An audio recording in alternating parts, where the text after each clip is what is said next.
ونشهد أن محمدا عبده ورسوله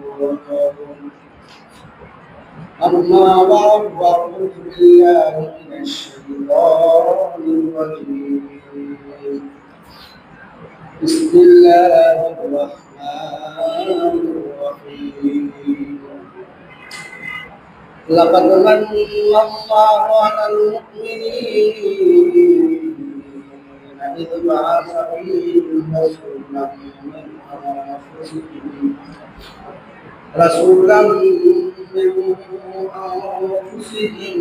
يتلو عليهم آياته ويزكيهم ويعلمهم الكتاب والحكمة وإن كانوا من قبل لفي ضلال مبين وقال الله تعالى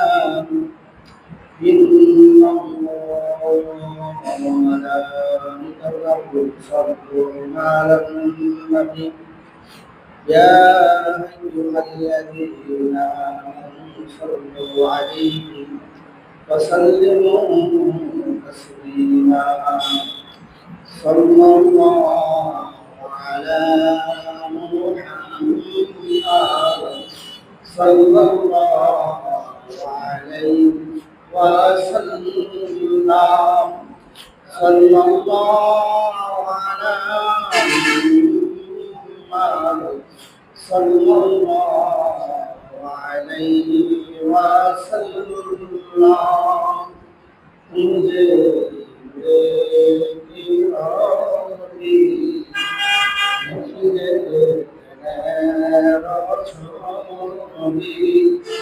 তুমি রে দুনিয়ায় আধারে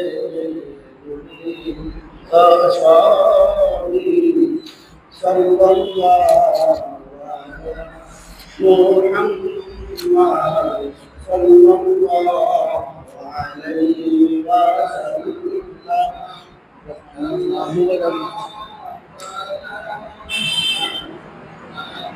sallallahu alaihi wasallam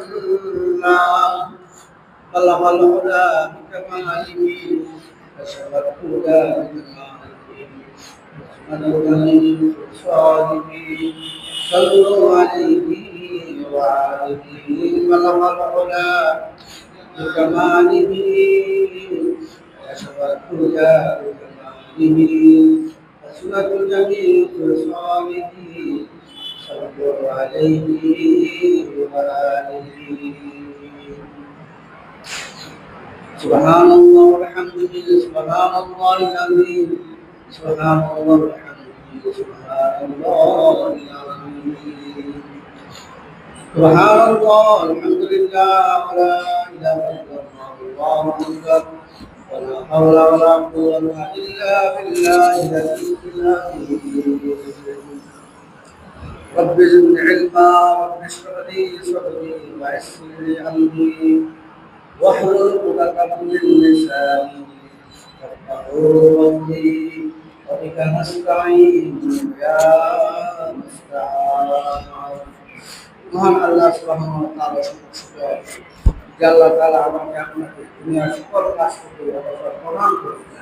আল্লাহ পাকের মহান হুকুম জমার সালাতের লক্ষ্যে পৃথিবীর সর্বোৎকৃষ্ট জায়গা সর্বোত্তম জায়গা আল্লাহর মুর্শিদ আসাদ করেছেন এই জন্য আমরা সকলে দিল থেকে হৃদয় অন্তরের মুখস্থ থেকে দূরে সরে চলে আলহামদুলিল্লাহ আল্লাহর রাসূলুল্লাহ তকবীরান মুবারাকান ফিহি মোহতারাম হাজিরিন গত জুমায় আমরা আলোচনা করেছিলাম হুজুর পাক সাল্লাল্লাহু আলাইহি ওয়াসাল্লাম আমাদের নবী সম্পর্কে আল্লাহ পাকের পর যে জিনিস আল্লাহ পাকের পর বিশ্বাস করতে হবে তা রাসূল সেটা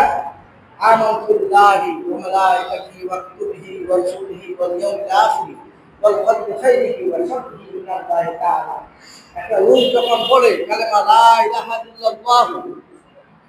মুহাম্মাদুর রাসূলুল্লাহ যে আল্লাহ ছাড়া কোনো ইলাহ নাই হযরত মুহাম্মদ মুস্তাফা সাল্লাল্লাহু আলাইহি ওয়াসাল্লাম আল্লাহ পাকের বান্দা ও রাসূল সাথে সাথে তখন বলতে হয় তার ঈমানকে পূর্ণ করার জন্য আশহাদু আল্লা ইলাহা ইল্লাল্লাহু ওয়াহদাহু লা শারীকা লাহু ওয়া আশহাদু আন্না মুহাম্মাদান আবদুহু ওয়া রাসূলুহু। যে আমি সাক্ষ্য দিচ্ছি যে আল্লাহ ছাড়া কোনো মাবুদ নাই, তিনি এক অদ্বিতীয়, তাহার কোনো শরীক নাই, এবং নিশ্চয় হযরত মুহাম্মদ মুস্তাফা সাল্লাল্লাহু আলাইহি ওয়াসাল্লাম আল্লাহর বান্দা ও রাসূল। বলে এরপর তো ইমানকে আরো পরিপূর্ণ করার জন্য বলতে হয় তাকে আমানতু বিল্লাহি কামা হুয়া বিআসমাইহি ওয়া সিফাতিহি ওয়া কাবিলতু জামিয়া ওয়া আহকামিহি ওয়া আরকানিহি। আমানতুল্লাহ, আমি আল্লাহর উপর ঈমান, আল্লাহর উপর পূর্ণাল্লাহ। ওমা আমানতুল্লাহি কামা হুয়া বিআসমাইহি, যে তার যত নাম আছে ৯৯ নাম, আমরা সিফাতুল নাম জানি না, সকল নামের গুণাগুণ, তার শক্তি, সব বিষয়ে আমি ঈমান আনলাম।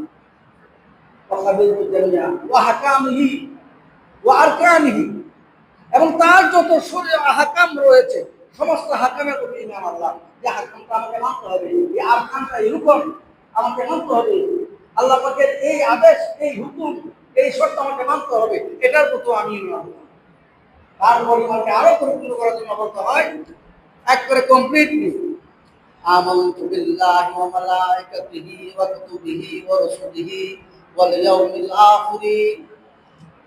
والقدر خيره وشره من الله تعالى والبعث بعد الموت। তারপর বলবো যে আমি ঈমান আল্লাহ, আল্লাহর প্রতি, ওয়া মালাইকাতিহি রাসূলুল্লাহ ফেরেশতাগণের প্রতি, ওয়া রাসূলিহি এবং তার রাসূলগণের প্রতি, ওয়া কিতাবিহি এবং তার কিতাব আসমানি গ্রন্থের প্রতি।